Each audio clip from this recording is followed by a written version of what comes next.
Ethical Commitment to Protect Nature and its Biodiversity. A statement from the International Environment Forum, March 1, 2021.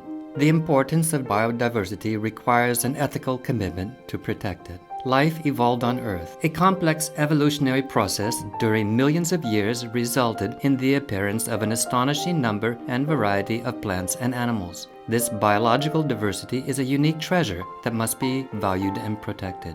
Human influence over the climate and environment began with the Industrial Revolution in the 1800s and accelerated dramatically in the second half of the 20th century. Indigenous human communities initially lived in harmony with the environment, but human activities since the Industrial Revolution pushed the physical environment beyond its planetary boundaries. Today we see raw materials extracted from planetary resources for our use can no longer be renewed, such as hydrocarbons.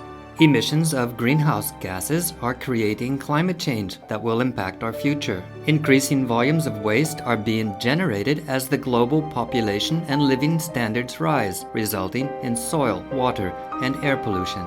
The unsustainable use of land has destroyed many natural habitats. The rate of species extinction is occurring 1,000 to 10,000 times faster because of human activity, resulting in the loss and degradation of the habitat, mainly to deforestation, overexploitation, like hunting or overfishing, invasive species, climate change, and pollution. We are observing the collapse of ecosystems today.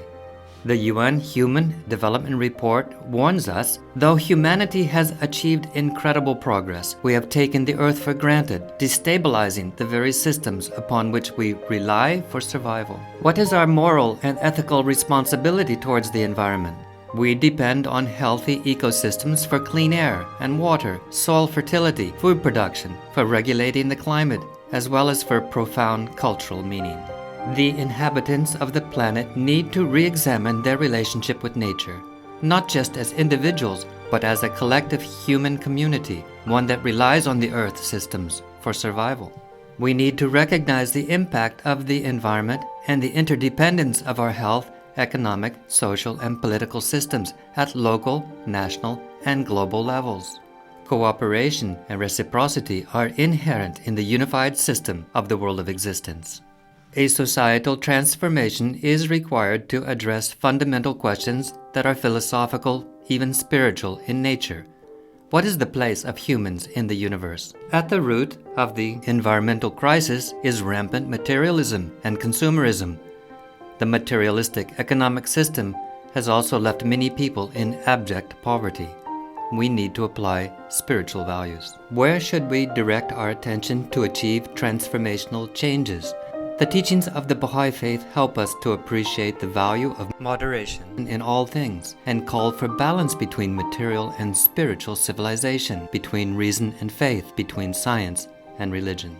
For material civilization is like unto a beautiful body, and spiritual civilization is like unto the spirit of life. If that wondrous spirit of life enters this beautiful body, the body will become a channel for the distribution and development of the perfections of humanity.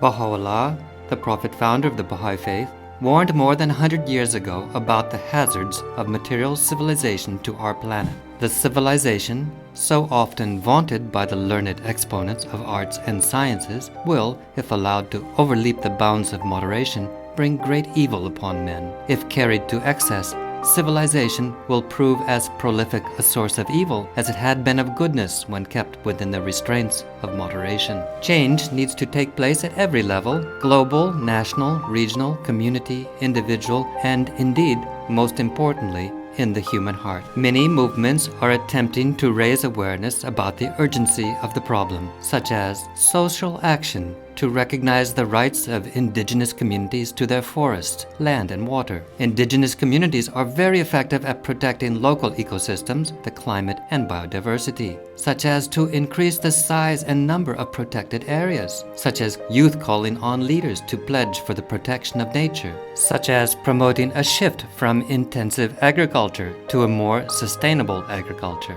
such as a rewilding, where land areas are given back to nature. Transformational change will require action at the individual and community levels. Much is already taking place, all commendable, but insufficient in number and in scale. Human aspirations for equality and justice, for clean air and water, for healthy food and other bounties of nature should be seen as part of a unified whole. Only when we see that the spiritual, social, and physical environments of man are interdependent can we develop a sustainable approach. When we combine individual responsibility and community action with regional, national, and international efforts, we can take a significant leap forward to ensure a sustainable path for humanity and the diversity of life on planet Earth.